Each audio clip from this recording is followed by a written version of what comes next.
সীতাকুণ্ড। যে নামটি শুনলে মনে পড়ে পাহাড়, ঝর্ণা আর সমুদ্র। প্রকৃতি যেখানে তার অপার সৌন্দর্য মেলে ধরতে দ্বিধাবোধ করে না, সেরকম একটি এলাকা হলো সীতাকুণ্ড। বাংলাদেশের দক্ষিণাঞ্চলের চট্টগ্রাম বিভাগের একটি শহর সীতাকুণ্ড।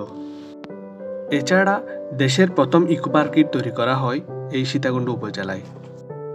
আসসালামু আলাইকুম, আমি শাহরিয়ার। আজকে আমি আপনাদেরকে নিয়ে যাব সীতাকুণ্ড ইকো পার্ক এবং সুপ্তধারা ঝর্ণায়, এবং কিভাবে কম খরচে যেতে পারবেন তা সম্পূর্ণ দেখাবো। আমাদের ভ্রমণটি শুরু হয় মুরাদপুর থেকে। মুরাদপুর থেকে আমরা সরাসরি চলে এলাম একেকান। এক্ষেত্রে আমাদের ভাড়া পড়েছে জনপ্রতি 20 টাকা করে। আপনারা যারা চট্টগ্রাম থেকে একেকান আসতে চান তারা জিএসি মোড় থেকে লেগুনা যোগে একেকান মোড় আসতে পারেন। একেকান থেকে আমরা বাসে করে রওনা দিলাম সীতাকুণ্ড ইকো পার্কের সামনে। এক্ষেত্রে জনপ্রতি ভাড়া পড়েছে প্রায় 50 টাকা করে। বাসওয়ালাকে যদি বলেন আপনাকে সরাসরি ইকো পার্কের সামনে নামিয়ে দিবে।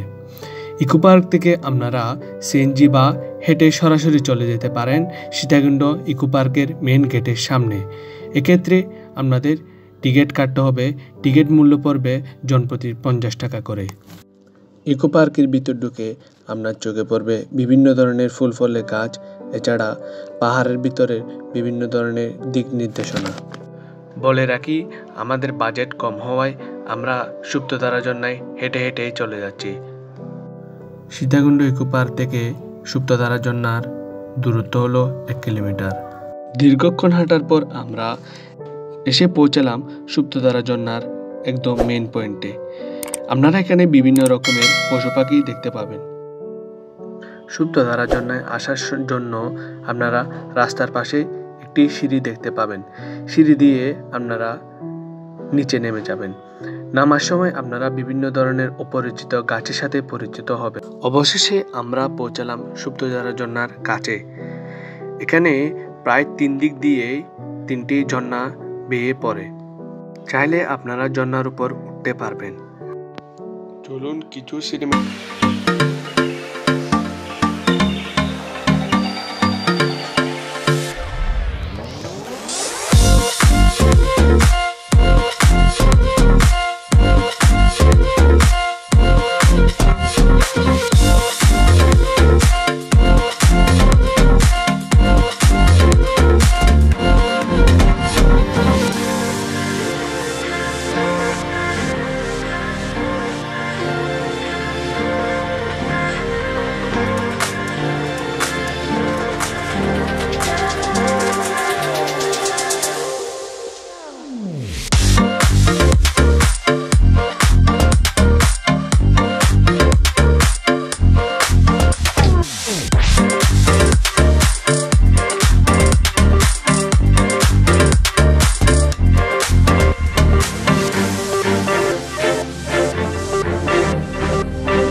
আমাদের বাজেট কম থাকায় আমরা একটি ট্রাক থেকে লিভ নিয়ে আমাদের গন্তব্যের দিকে চলে আসি। এটি করা আপনাদের ব্যক্তিগত বিষয়, তবে বলে রাখবো এটি না করাই আপনাদের জন্য ভালো হতো। আজকের ভিডিওটা এই পর্যন্তই।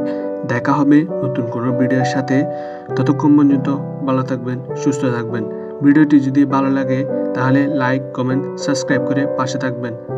ধন্যবাদ।